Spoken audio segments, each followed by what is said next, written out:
Olá, seja bem-vindo a mais um Caixa de Pandora.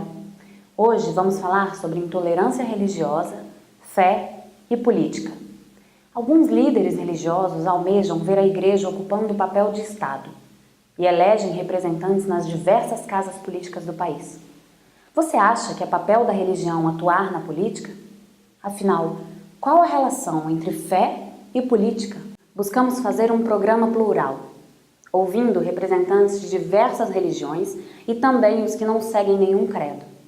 Convidamos você para refletir junto conosco, acompanhando o debate entre Carlos Davis, diácono da Igreja Católica, Marcos Amaral, reverendo da Igreja Presbiteriana de Jacarepaguá, e o vereador e sociólogo Jefferson Moura. E também as entrevistas com Sérgio Viúla, Luiz Fernando Barros, dirigente espiritual do Templo Estrela do Oriente, e Lohana Machado, coordenadora do Centro de Promoção de Liberdade Religiosa e Direitos Humanos.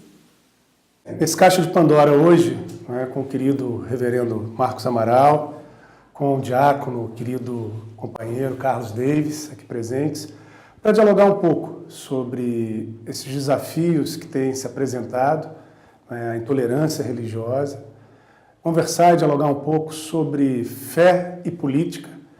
E eu quero começar perguntando para vocês, fé e política, isso são compatíveis? A gente pode misturar isso? Como é que a gente... qual o olhar de vocês quando a gente reflete, olhando, seja para esse vídeo do Martin Luther King, pastor negro norte-americano, na luta por direitos civis? A igreja protestante nos Estados Unidos tem um papel tão forte, tão presente. No Brasil, nós vimos aí depoimentos, Frei Leonardo Boff e tantos outros, a discussão tão forte quando da luta contra a ditadura, pela redemocratização, da teologia da libertação, das comunidades eclesiais de base. Vemos hoje, nos dias de hoje, a política entrando em muitas denominações religiosas, em especial em algumas neopentecostais, com o chamado voto do cajado, com uma postura em que os poderosos são abençoados, Eduardo Cunha, Michel Temer, uma lógica da busca da relação e da fé a serviço dos poderes. Fé e política, como é que vocês enxergam essa dinâmica? Isso está posto? Como é que vocês refletem? Como é que você partilha isso, reverendo Marcos Amaral? Não deveria, a gente olhando a situação e o contexto, a gente reconhece que a fé e a política, elas não dialogam, por boa parte do segmento religioso. O segmento evangélico é um segmento muito resistente a essa aproximação. Parece uma contradição o que eu estou dizendo, porque, ao contrário do que eu estou dizendo, você sinalizou que cada vez mais os evangélicos representados por esses pastores televisivos ou aqueles que gravitam em torno destes, eles se apresentam como opção. Eu sempre brinco no segmento evangélico, dizendo, quando eu vejo hoje a turma falando mal do Eduardo Cunha e abandonando, eu sempre brinco dizendo, ele é nosso irmão em Cristo, esqueceram isso? Então, ninguém quer ficar bem na foto mais, ao lado dele. Na verdade, fé e política não deveriam ser contraditórios, porque a base pretensa de ambas converge para a mesma coisa, que é o serviço ao próximo, o serviço ao homem, é o aperfeiçoamento da sociedade. Um diferencial que é preciso se marcar é que a igreja, ela não pode desejar ser Estado. Ela pode sonhar com um Estado novo, ela deve trabalhar para um Estado novo, ela deve lançar-se à busca e à construção de um Estado novo, mas ela não deve ser Estado. Ao contrário, ela deve ser uma censora do Estado, ela deve ocupar um lugar profético de ser ela alguém que acompanhe as incorreções que o Estado possa combinar. O que nós temos visto é a igreja abandonando seu papel profético e ela buscando ser Estado, ou seja, ela assumindo um papel materialista, um papel temporal e abrindo mão do seu discurso atemporal. Isso sim é um equívoco que a gente vai vendo pastores, deputados, pastores, senadores subindo em tribuna, buscando votos. Aí sim é um grande equívoco. Então, fé e política, desta forma, elas devem e podem convergir. Mas o Estado deve ser laico, né? Sim, sem dúvida. Aqui e ali brincam, né? Reverendo, o que você acha de se aproximar de um partido político? E eu sempre devolvo dizendo o seguinte: eu tenho uma missão muito maior do que uma missão partidária, que é sonhar um mundo novo e estar independente da ordem partidária.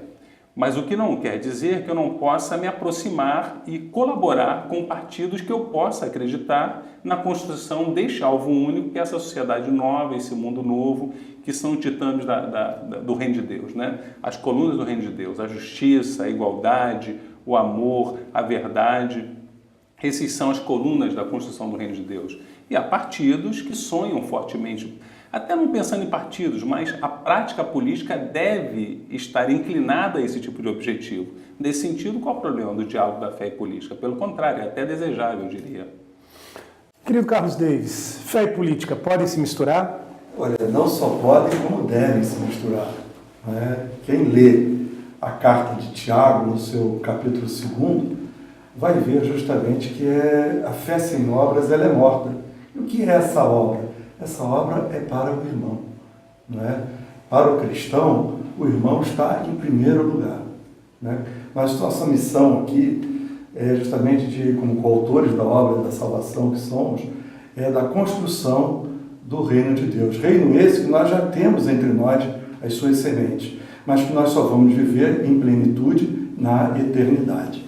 Então, o que é o reino de Deus? Esse reino de justiça, de paz, de amor, entendeu? Que nós temos a obrigação entre nós de procurar este reino de Deus, né? E, repito, vamos ter depois em plenitude na eternidade. Nós que somos cristãos acreditamos nisso. Fé e política necessariamente se misturam. A propósito, quando eu vinha para este nosso programa, eu me lembrei, tem um livro até que é o tema do livro, Fé e Política se Misturam, uma reflexão necessária, que é do professor Robson Leite, né, que faz questão de ele passar obrigado. Porque é muito interessante. Deixei lá no meu carro, faço questão de dar no nosso pastor também, é um tema mais do que atual. A Igreja Católica, na sua doutrina social, né, que começa lá com a Rerum Novarum, né, enfim, quando do Vaticano II, o documento Lumen Gentium, né, e também o documento Gaudium et Spes, mostram da importância da participação política do cristão, do católico, do cristão, né? E o documento de Paulo VI, o documento 80º Adveniens, quando comemorativo dos 80 anos da Rerum Novarum, é um documento de 1971, 14 de maio de 1971, e que o Santo Padre Paulo VI escreve ao cardeal Maurice Roy, então presidente do Conselho de Leigos e também da Comissão de Justiça e Paz, né? E ele recebe essa carta, e Paulo VI, lá no número 46, ele diz que a política é uma exigência, que o católico deve participar da política, né? E é fundamental, nós estamos vendo isso hoje, somente por essa ausência prolongada, né, na participação política, na participação popular, é que as coisas chegaram do nível que nós temos hoje. Somente a ausência, né? E a forma de participação é essa que muito propriamente nos diz o pastor. Não é uma participação de aparelhamento, não é uma participação que não se resume aos partidos políticos, mas que deve se estender aos conselhos, né? A Constituição de 88 nos abre a possibilidade de participação dos conselhos, né? São tantos os conselhos que nós temos, né? Então, o cristão ele tem um dever, um imperativo ético que o cristão participe, né? A CNBB agora, em abril, 16 de abril, lançou uma nota da importância da participação nas eleições, e justamente conclama, né, que os cristãos, que os católicos participem da política, né? E participar não é só concorrer, desculpe, a um cargo eletivo, não, participar é escolhendo bem os seus candidatos, né, se inteirando dos programas partidários, né? Tem um exercício de cidadania. Um exercício pleno da sua cidadania. Essa contradição, então, não existe, né? Ao contrário, sobre determinado aspecto, se eu entendi um pouco no diálogo que falava o reverendo Marcos Amaral e agora o diácono Carlos Davis, não se trata de pensar a religião ou pensar o cristianismo como Estado, né? Assumindo o papel de ente público, ordenador da organização econômica, social, democrática, seja do Brasil ou qualquer outro lugar do mundo, né? Um Estado teocrático cristão, digamos assim. Agora, o exercício da cidadania, o chamamento, digamos, se é que eu posso dizer assim, o Carlos Davis citava aqui uma passagem do apóstolo Tiago, né? Um chamado ao compromisso com a construção do reino de Deus, desde já, do ponto de vista do imperativo ético, ou seja, um compromisso social, poderia dizer assim, solidário, humanista. Isso seria correto dizer, como outrora, e mesmo hoje, vários teóricos e teólogos, né, discutem a ideia do compromisso social, né, da igreja ou das igrejas, compromisso social da religião cristã no sentido da justiça social, da diminuição das desigualdades, da solidariedade humana. Isso está posto hoje quando a gente pensa, né, e reflete sobre a fé, sobre a possibilidade da crença, né, para além digamos, do que é metafísico, da religião, da opção religiosa. Vocês que são hoje aqui um pastor, um diácono, né, pastores que vivenciam institucionalmente, né, são promotores, né, e promovem o anúncio de outros tempos, o anúncio das Escrituras. Como que vocês leem isso? Eu fiz menção aqui à teologia da libertação, que é um corte, não é? Assim, um movimento, eu poderia dizer assim, um movimento teológico, uma leitura que primou num determinado momento. No entanto, eu sei que isso não é consenso, não é? Assim, a gente olha muitas vezes e assiste determinados discursos religiosos que propõem absoluta abstenção, né? Tratam às vezes o espaço da igreja ou a acolhida como um útero, no sentido de que ali você se alivia das dores do mundo, mas você também se isola do mundo, né? E esse mundo injusto, esse mundo com tanto preconceito, com tanto ódio, com tanta desigualdade, ele vai se perpetrando, né? Como é que vocês veem isso? Vamos interagindo, a gente pode ir conversando sem um ordenamento. Tenho certeza que o pastor há de concordar que oração sem ação, oração pressupõe a ação também, né? E no caso, esse é um imperativo, conforme nós vimos, um imperativo ético. Antes de ser um imperativo religioso, o dever de participação é um imperativo ético. E na doutrina social da igreja, né, o primeiro sistematizador dos princípios que informam a doutrina social da igreja foi o nosso saudoso padre Fernando Bastos de Ávila, com quem eu tive a alegria e o imenso prazer de trabalhar durante muitos anos, a ponto de dizer que posso me considerar um discípulo do padre Fernando Bastos de Ávila, né? Mas, hoje, o padre Ávila sistematizou os princípios básicos, mas depois o compêndio da doutrina social da igreja do Vaticano, ele aumentou esses princípios, e um dos princípios básicos é a participação. Quer dizer, nós devemos participar, é um dever nosso participar. Entendeu? Mas abstraindo, né, pastor, a nossa condição de religiosos, né, nós compreendemos, estamos perfeitamente de acordo que é um dever ético, antes de ser um dever religioso, é um dever ético, né, de participar, entendeu? E eu não vejo como a pessoa pode não participar. O Jefferson falou da teologia da libertação, mas eu sou anterior à teologia da libertação. Eu ainda peguei, ainda aqui nos seus estertores, a ação católica lá de Pio XI, né? A JAC, JEC, JIC, JOC, JUC, Ação Católica Operária, quer dizer, em que nós éramos estimulados desde sempre a participar, né, a ter consciência política. Né? Infelizmente, o regime militar calou muita gente, né, influiu também nas igrejas, né, e nós nos afastamos um pouco. Muita gente se afastou, eu não. Muita gente se afastou, entendeu? Mas eu acho que é sempre tempo de voltar, de participar. Eu costumo fazer uma brincadeira, e os protestantes ou os históricos que vão assistir, que me permitam e me perdoem, mas eu costumo dizer que no Brasil não há protestantismo. Né? Há igrejas históricas, seguramente, a igreja histórica. Eu sou parte de uma das igrejas históricas que é presbiteriana, mas protestantismo não há, porque as bases do protestantismo devem ter ficado no Atlântico. Deve ter atravessaram para cá. Deve ter sobrado no Atlântico, porque nunca tivemos movimentos protestantes seguramente estruturais. Para você ter uma ideia, quando Calvino, que é o pai da igreja presbiteriana, né, quando Calvino, lá no século XVI, pensou Genebra, que é hoje chamada a cidade padrão, a cidade modelo, quando ele pensou Genebra, ele pensava igreja e pensava a reforma social. Nunca se pensou igreja dissociado dessa... Nunca se pensou... Não é à toa que os países protestantes europeus são o que são. Porque nunca se concebeu pensar espiritualidade sem o diálogo com o homem integral.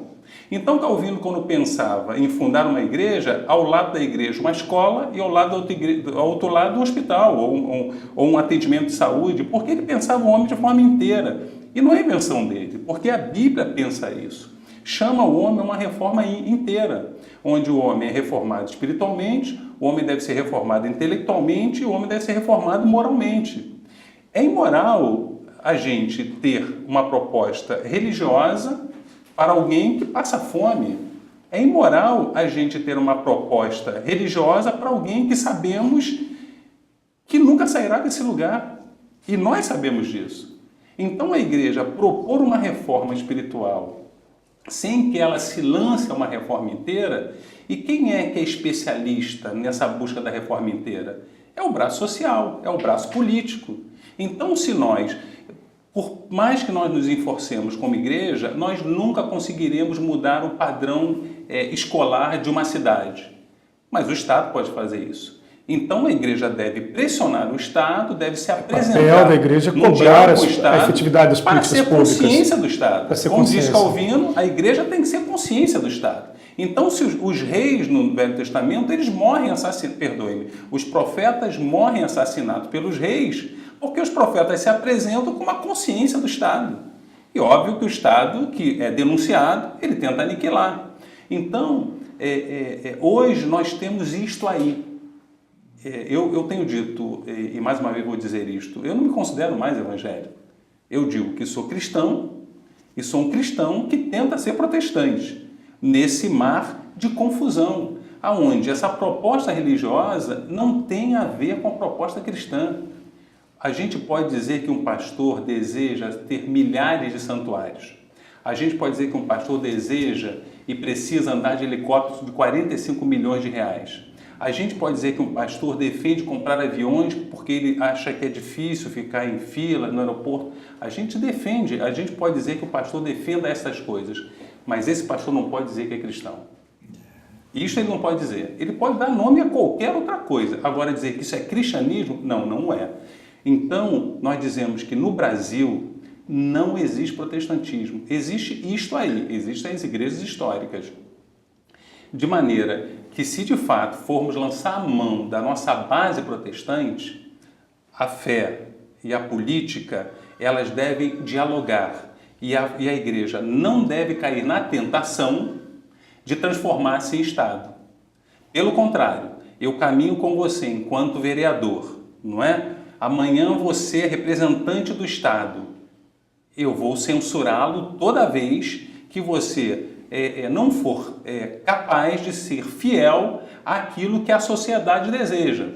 Mas se você for fiel àquilo que a sociedade deseja, a nossa parceria deve se perpetrar, porque você é o braço mais à vanguarda de concretizar sonhos que eu, igreja, não consigo fazê-lo, mas posso anunciá-los, mas posso defendê-los, mas posso orar por eles e trabalhar por eles.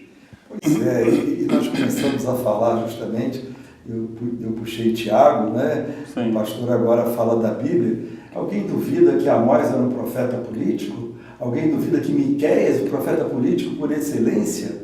Não é? Então, para aqueles que seguem, como nós, a Bíblia está mais do que mostrado que a nossa participação deve ser uma participação. Essa experiência que o Carlos, né, ele evoca de Miqueias, e é muito pertinente, a meu ver, que ele dá um salto, né, nos tempos da história de Israel, onde os reis eles dialogavam facilmente com os profetas. O Estado imperial e a Igreja, elas dialogavam facilmente. Ao contrário, o Estado imperial não fazia nada sem que esse diálogo ocorresse. O rei chama Miqueias e ele quer invadir um reino. E Miqueias consulta o Senhor e o Senhor é contrário a essa atitude gananciosa, antiética. E o rei fica irritadíssimo com Miqueias em relação a isso. E Miqueias rompe com o rei e é preso por isso, né? É preso e sofre o dano por isso. Então, o que nós não vemos, e por isso a sociedade a cada dia parece desacreditar da igreja, é que a igreja perdeu esse papel profético. Está conosco aqui um irmão em Cristo que esse é irmão. E quando eu fui agradecer, por favor, não me agradeça, porque eu estou aqui que sou servo de Jesus. Eu falo do deputado Eduardo Cunha, que é o presidente da Câmara Federal, que lutou, pôs em votação e lutou e mas o que é isso? Toda hora a mesma coisa? Pôs em votação, aprovou, fui para o Senado, o senador Renan nos ajudou, colocou em votação, a presidente assinou e nós estamos livres daquela cobrança esdrúxula, demoníaca, safada em nome de Jesus. Alô, glória a Deus. Melhora mais o meu som aqui. Então está aqui o presidente da Câmara dos Deputados, nosso irmão, o Eduardo Cunha. Em nome de Jesus. Esse aqui foi homem do nosso lado, pessoal. Foi servo de Deus. Lutou, mas lutou valentemente contra tudo e todos e nos deu a vitória.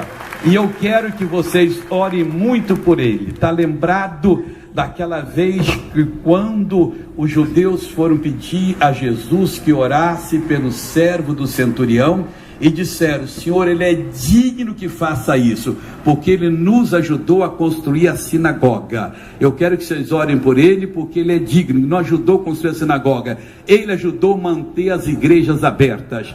Toda a liderança evangélica, tivemos reunião em Brasília, luta, e a Jesus vamos dar uma linda salva de palmas, porque ele fez isso. Presidente, muito obrigado, que o Senhor o ilumine, o guarde e o proteja, em nome de Cristo. Amém? Glória a Deus. Obrigado. Eu vi um vídeo dia desses, uma série de religiosos orando no gabinete, me parece, na sala, enfim, pelo Michel Temer. Parece que no dia que ele tomou a posse, né, pelo nosso presidente temporário, que talvez torne-se definitivo, enfim. E vários pastores orando, e um pastor abrindo a Bíblia, lendo um texto de Josué, falando que ali o Michel Temer seria o Josué, e Deus dando força para ele. E eu pensei comigo assim, como é que ele vai fazer explicar se o Michel não continuar e a Dilma voltar? Aí então Deus mudou de ideia? Então agora é a Dilma que é a Josué? Então é tão confuso a igreja que aí está, e eu quero dar esperança àqueles que nos acompanham, que isto que aí está não tem a ver com o cristianismo. O Estado, nós devemos orar pelo Estado, tanto quanto devemos confrontar o Estado. E o Estado, por exemplo, que aí está, ele precisa ser confrontado. Então, quando os pastores televisivos aparecem dando uma sensação de alinhamento com o Estado que aí está, essa é a morte do cristianismo. É a total morte do cristianismo. E a nossa fé cristã tem uma importância muito grande no trabalho dos primeiros cristãos. E eles dedicavam toda a sua vida aos outros. Isso chamou a atenção, inclusive, do Império Romano, dos gregos. Se contrapunham aos poderosos da época, né? Havia uma crítica aos imperadores, né? Era pelo testemunho, não era pelos belos olhos azuis que eles tinham, não é? Ou não tinham, que o cristianismo foi se expandindo, mas sim pela coerência deles. Né? Aquilo que eles falavam, eles faziam, e justamente olhando pelo seu irmão, não querendo que ninguém ficasse necessitado, né? Partilhando os seus bens. Quer dizer, então, isso foi um exemplo muito forte que nós perdemos hoje. Hoje a gente fica muito de braço cruzado, clausurado, ou só dentro da igreja, a gente não dá um passo de qualidade, exatamente. não dá um passo adiante. Isso foi muito presente na história brasileira, né? Se a gente pegar a década de 60, mesmo final dos anos 70, a luta contra a ditadura, início dos anos 80, nós vamos ter, tanto nas igrejas protestantes históricas quanto na igreja católica, uma presença e uma participação na luta por democracia, por mais justiça social, uma luta de acolhida a perseguidos pela ditadura militar, muitas vezes uma condenação explícita à ditadura militar, não é?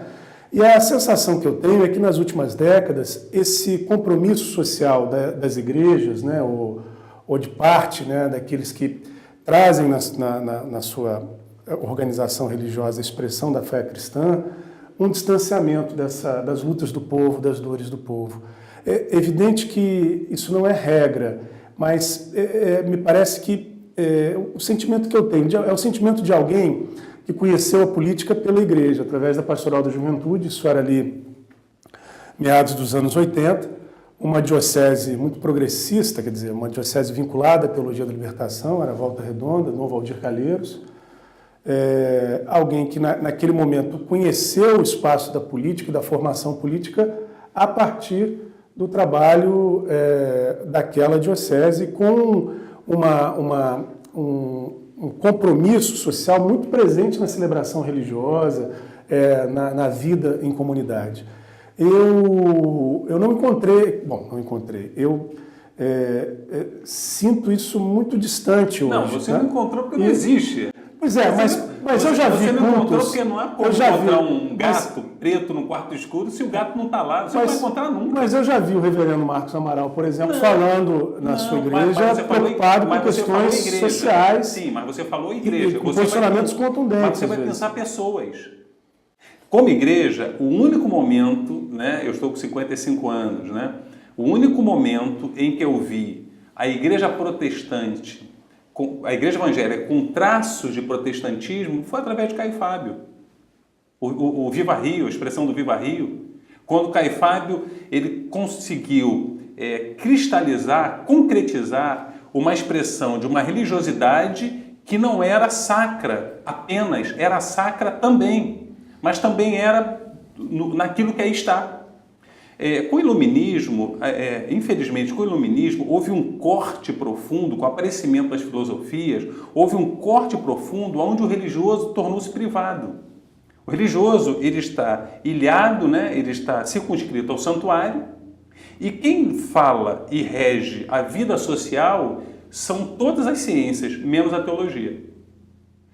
Se a sociedade entendesse que isso é uma perda enorme, que não há ganho nenhum nessa caricatura, então quando o Caio Fábio ele aparece ali na década de 80, ele é o primeiro e o único que eu vi, né? O único que eu vi que cristaliza o diálogo entre a teologia e as outras ciências e aparece como opção ética, porque com todo respeito a qualquer segmento que me ouve, com todo respeito, não há segmento mais ético, e eu explico ético, que possa se apresentar para denunciar a sociedade, para ajudar a sociedade, para apontar a sociedade que é a teologia. Por uma questão simples, Jefferson e Carlos, porque a teologia, em tese, ela é desinteressada por qualquer braço político, materialista e qualquer interesse outros. Então a gente tem um contrassenso hoje do que muitas, digamos assim, organizações religiosas, né?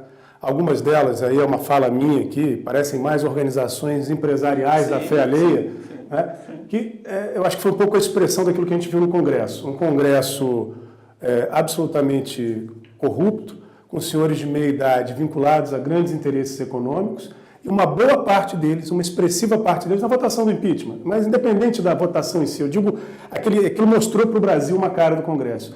onde praticamente todos eles se apropriavam individualmente daquele mandato, como se fosse algo seu e não uma representação pública, e reivindicavam o nome de Deus, por Deus e pela família. E muitos deles se reivindicavam evangélicos.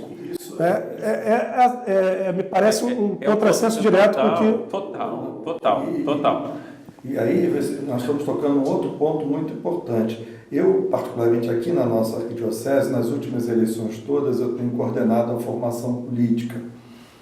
E a CNBB está sempre também preocupada, todos os seus pronunciamentos. Me lembro, inclusive, do surgimento da lei do ficha limpa. Foi de uma reunião em que estávamos presentes eu, o Dom Dimas, que hoje é arcebispo de Campo Grande, no Mato Grosso do Sul, o então presidente Marcos Faber, do Tribunal Regional Eleitoral, e o nosso antigo deputado Paulo Banana, e nós, conversando ali, nós vimos a importância de ter uma lei como a do ficha limpa. O Dom Dimas, um homem muito agitado, elétrico, que eu chamo ele de homem elétrico, ele levou aquela proposta para a CNBB, e ali o movimento de combate à corrupção eleitoral espalhou aquilo pelo Brasil, e acabou saindo a lei do ficha limpa. Já tínhamos a experiência antes da lei 9840, também uma lei da maior importância. Mas o grande problema hoje é que quando as pessoas vão falar de política ou se apresentar os candidatos, eu digo, tome cuidado com esse tipo de candidato. Ele vai logo falando da família, porque ele é contra o aborto, só fala nesse discurso moral, mas não fala de uma melhor repartição da riqueza, contra a corrupção. Não é. O discurso fica um discurso puramente moralista, isso é perigoso. Eu costumo brincar, Carlos, e novamente os evangélicos, muitos deles não me perdoam, viu, Jefferson? Eu costumo brincar que os evangélicos adoram bater em gay. É impressionante o que os gays fizeram contra os evangélicos. Pois é, eu me pergunto... Esse é um tema fortíssimo, importantíssimo. Os evangélicos, esses líderes evangélicos, deixa eu tirar os evangélicos, mas os líderes... Isso é um produto político, é óbvio. Deus salve a família. Mas é claro que nós acreditamos na família. Claro, todos nós acreditamos. Mas, na verdade, a defesa da família virou um produto político. Pois é. Confrontar os gays, os homossexuais, virou mais do que um produto moral, um produto político. Então, na verdade, os gays não passam, talvez, as estatísticas mais avançadas dizem de 8%, 10%. E a pergunta é essa, são os gays responsáveis pela falência da família? Ou será que são os maridos que são adúlteros? Ou será que são as mulheres que são adúlteras? Ou será que é o Estado que não dá formação às mulheres, não permite que elas possam trabalhar em paz e ter uma formação dos seus filhos, que vão ter uma péssima formação e chegar na adolescência e vão culminar em vícios e comportamentos indesejáveis? Os gays são responsáveis pela família? Então os evangélicos esses líderes levantam isso, muito mais preocupados com o seu staff político. Então, meu nome é Sérgio Viula, eu sou carioca, nascido e criado aqui no Rio de Janeiro. Tenho uma experiência de vida um pouco diferente, talvez, do que seja o convencional. A maioria das pessoas acredita que alguém não religioso possa se converter a alguma religião e depois se dedicar a essa religião. Eu fiz o caminho inverso. Eu nasci numa família religiosa, tradicionalmente católica. Depois, na adolescência, migrei para uma igreja pentecostal. Posteriormente, para a igreja batista, onde eu estudei teologia, me tornei pastor, ministrei em muitos lugares diferentes, não só dentro do meio batista. No ano 2004, eu saí do armário da homossexualidade e assumi que era gay e que essas questões de ministérios de cura gay não faziam sentido, não aconteciam, não curavam ninguém, adoeciam as pessoas que viviam muitas vezes em ódio contra si mesmas, ao invés de se aceitarem, se amarem, serem felizes. E a revista Época, inclusive, fez uma matéria comigo nessa época, Libertando-se do Armário. Era o título que eu achei extremamente de bom gosto, porque era isso, era uma libertação também. Não é incompatível o fato de se ser gay com o fato de ser crente. Essa incompatibilidade que alguns pastores, como Silas Malafaia e outros colocam aí, ela é inventada, ela é criada, ela é fajuta.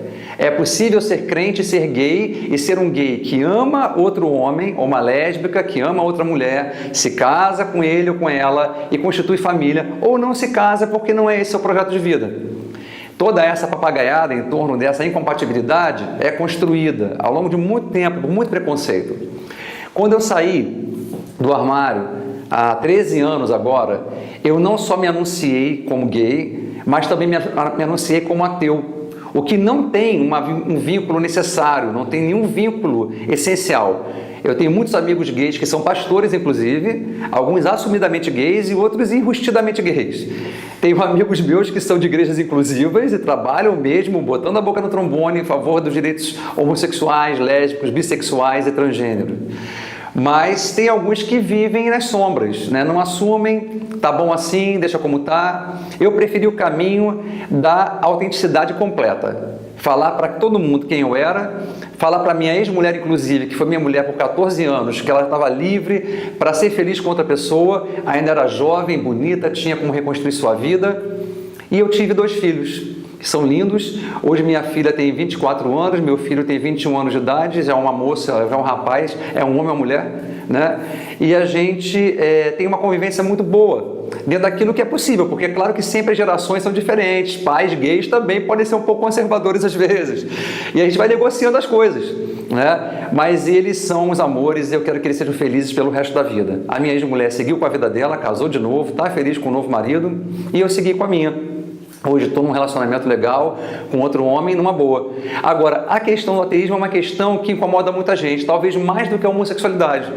Eu conheço gente que se eu disser fui pastor e sou gay, não fica muito assustado, mas quando eu digo fui pastor e sou ateu, como assim? Porque é aquilo que eu falei no começo, é o caminho inverso, é a desconversão, não é a conversão.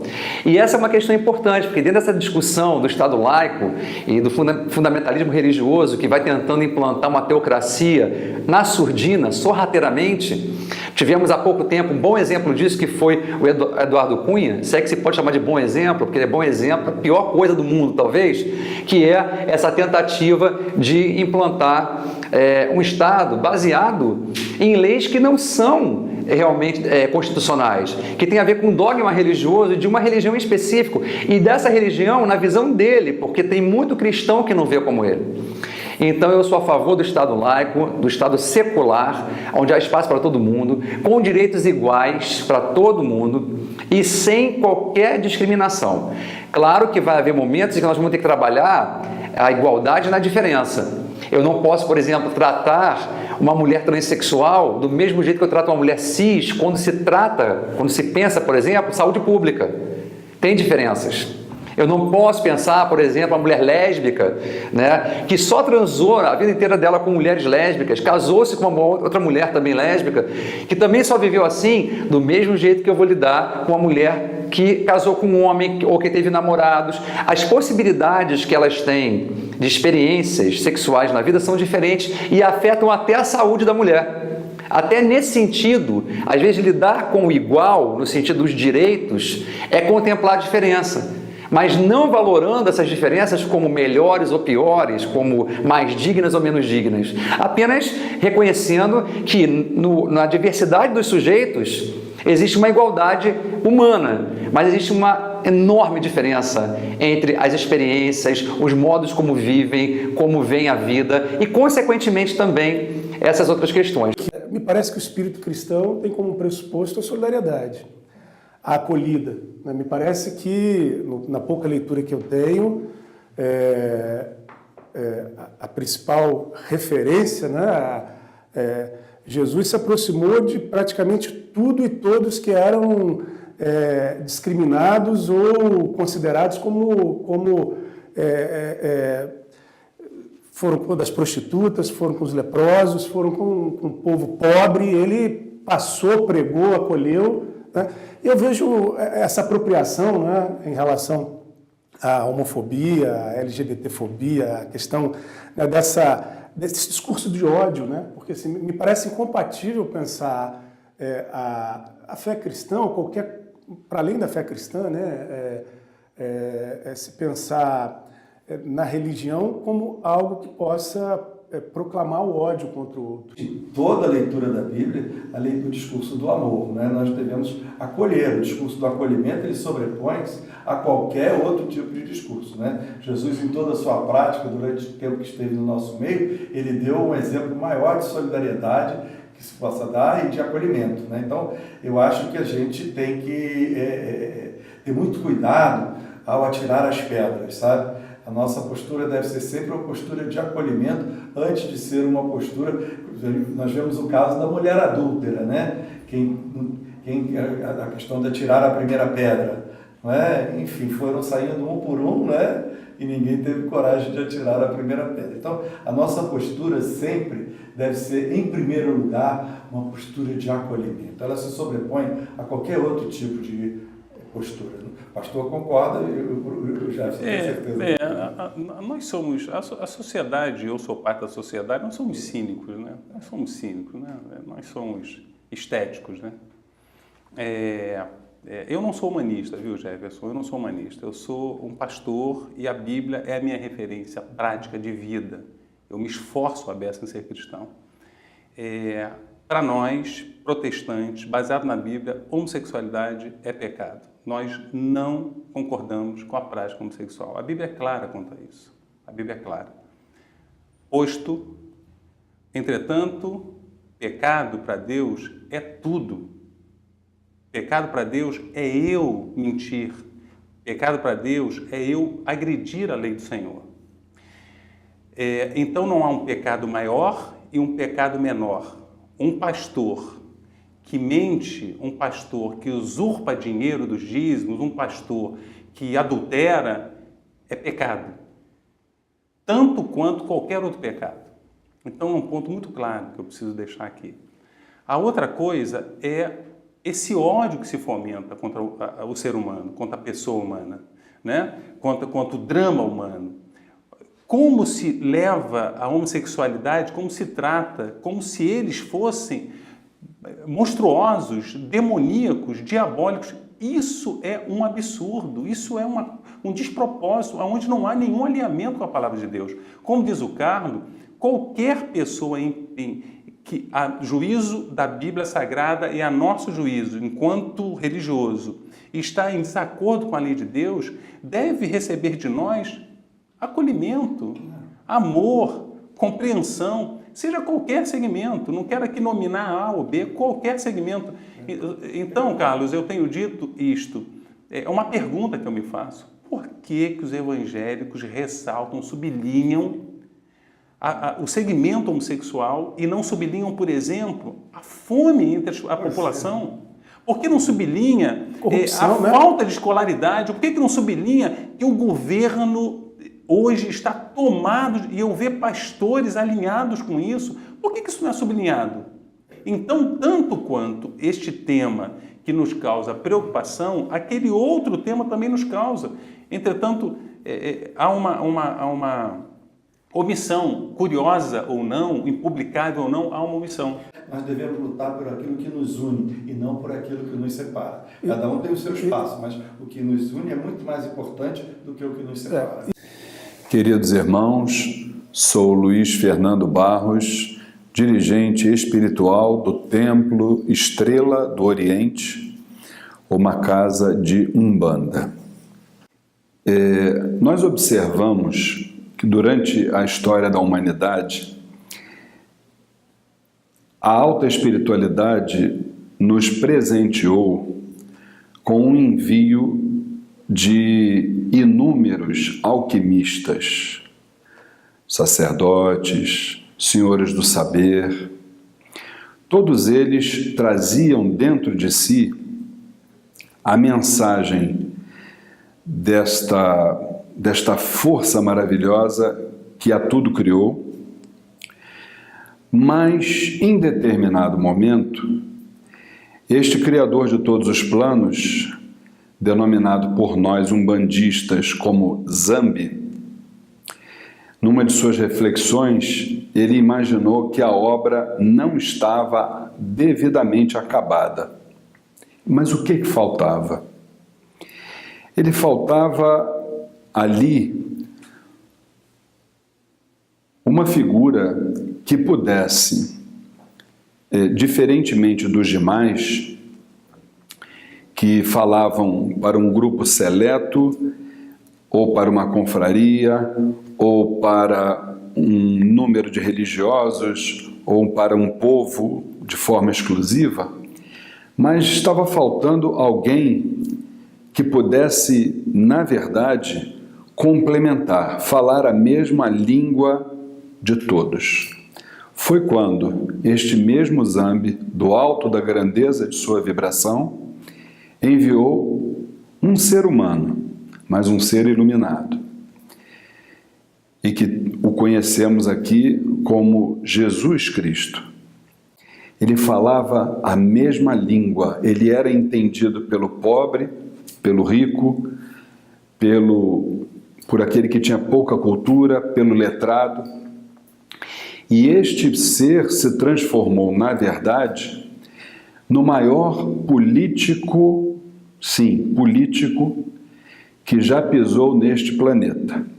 Só que ele fazia a política da parte espiritual, ou seja, o mandamento maior: amai-vos uns aos outros.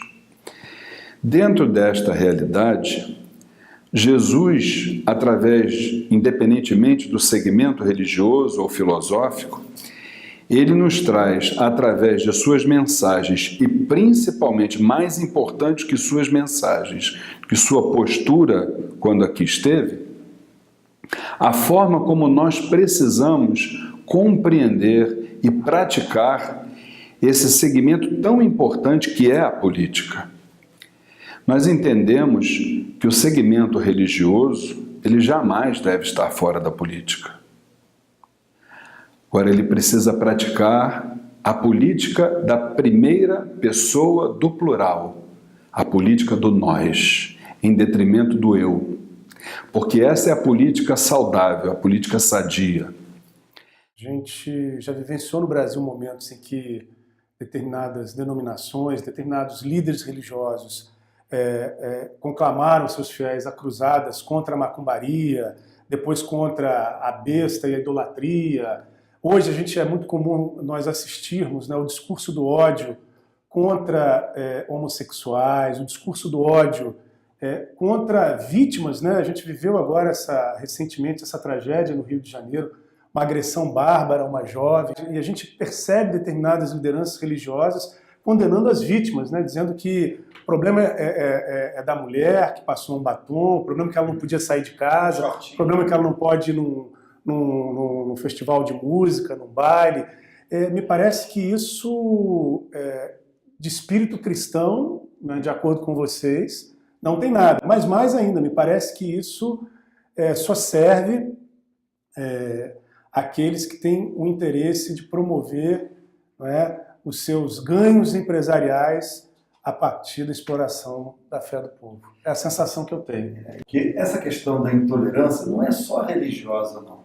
A intolerância tem no futebol, tem na escolha política, tem nos vários segmentos da sociedade. E eu acho que muita gente hoje já tomou consciência de que o discurso, pelo menos politicamente correto, é da inclusão. É o discurso da inclusão. E nós que temos acesso aos meios de comunicação, você que é o político, o pastor que tem ao púlpito dele, né? A gente deve, o diácono que tem o ministério da palavra, né? A gente deve procurar sempre ser contrário a esse discurso do ódio e pelo contrário, ter o discurso da inclusão. Isso é uma questão de prática, mas de discurso também, né? Da prática coerente com o discurso, mas a gente deve sempre lutar por isso, né? Não sei que todos aqueles que nos ouvem, como vocês, vão estar de acordo com essa nossa prática, né? Os temas elencados que envolvem intolerância, enquanto o Carlos falava, eu fico aqui numa confusão mental que você não imagina, que palpita tanta coisa.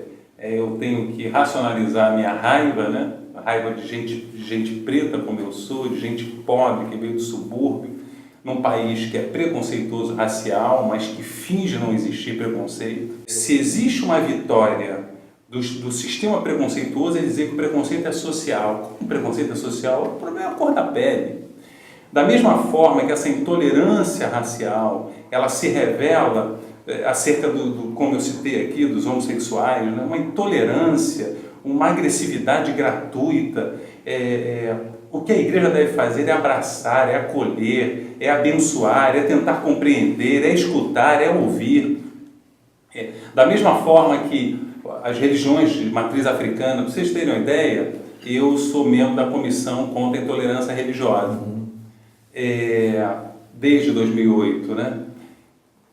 Lá, hoje menos, mas lá no início, 2008, 2009, quando eu passava no meio de pastores, né, do meu segmento religioso, pastor presbiteriano, eles faziam som de atabaque quando eu passava, entendeu?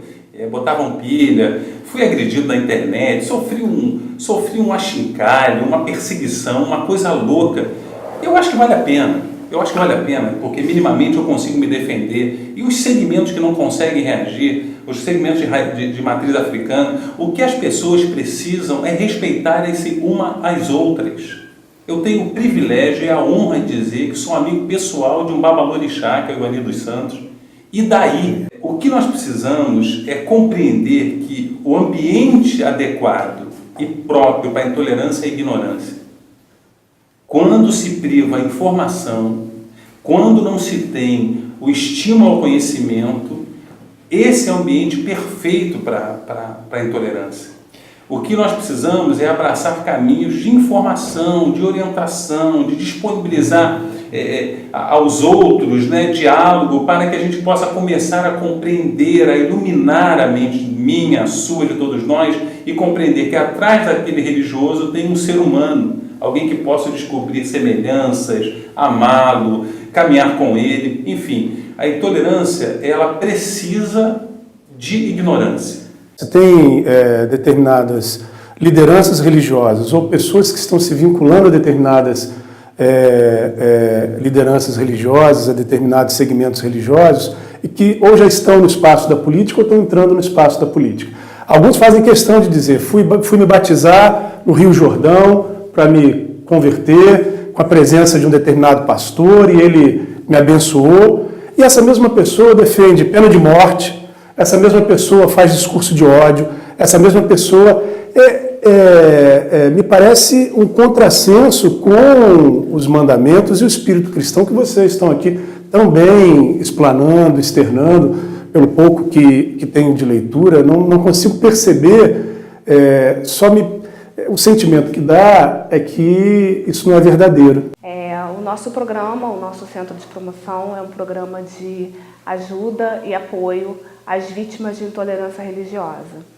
A gente foi fundado o centro em 2012, junto com uma equipe técnica, que é de assistente social, psicóloga e um advogado, e tem no intuito de trazer informações para essas vítimas, o que fazer quando sofre um processo de intolerância religiosa e de acompanhar. Então a gente recebe a vítima, a gente acompanha a vítima até a delegacia para registrar o ocorrido, a gente faz o tratamento psicológico, a gente dá acompanhamento ao processo dela judicialmente, né?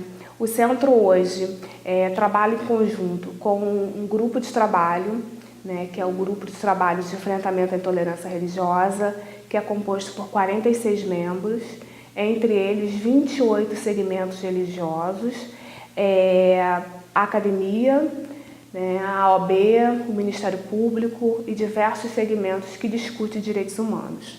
Né? O intuito desse GT é que nos dê apoio e fortaleça cada vez mais o trabalho de promoção da liberdade religiosa. O CEPLIR hoje, ele atua não só no atendimento às vítimas, mas também como a promoção da liberdade religiosa. Então a gente hoje, além de atender as vítimas e dar essa continuidade até que o caso seja resolvido, a gente também faz diversas atividades para promover a liberdade religiosa. A gente tem algumas parcerias, como por exemplo, já capacitamos mais de 1.800 policiais junto com a Cadepol, né? Ano passado, a Academia de Polícia já incluiu em suas provas de avaliação final o tema de liberdade religiosa. Ano passado, a gente conseguiu, junto com a Secretaria de Educação do Estado, capacitar os 750 professores de ensino religioso do Estado, que também é uma grande polêmica hoje no Estado. Esse ano de 2016 para a gente é um ano desafiador, né, onde a gente espera não receber mais vítimas, mas sim dar resultado para aquelas que a gente já está trabalhando. Então fica também o convite para quem quiser nos conhecer. A gente fica na nossa sede fica na Central do Brasil, no 7º andar. Nosso telefone, eu posso deixar, que é o 2533-5095, para quem quiser ligar, para quem quiser denunciar, né? E eu queria terminar dizendo que a intolerância religiosa ela é crime, ela está prevista em lei. Então, qualquer pessoa que sofra intolerância religiosa, denuncie. Denuncie através de e-mail, na nossa página Rio com Liberdade Religiosa, vá até uma delegacia, exige fazer o registro de ocorrência, sim, porque é direito, né? E só assim, com os dados dentro da delegacia, a gente vai poder fazer com que, de fato, conclua todo esse trabalho que a gente está iniciando. Vamos encerrando mais esse Caixa de Pandora. Vou pedir que vocês se despeçam, suas palavras finais.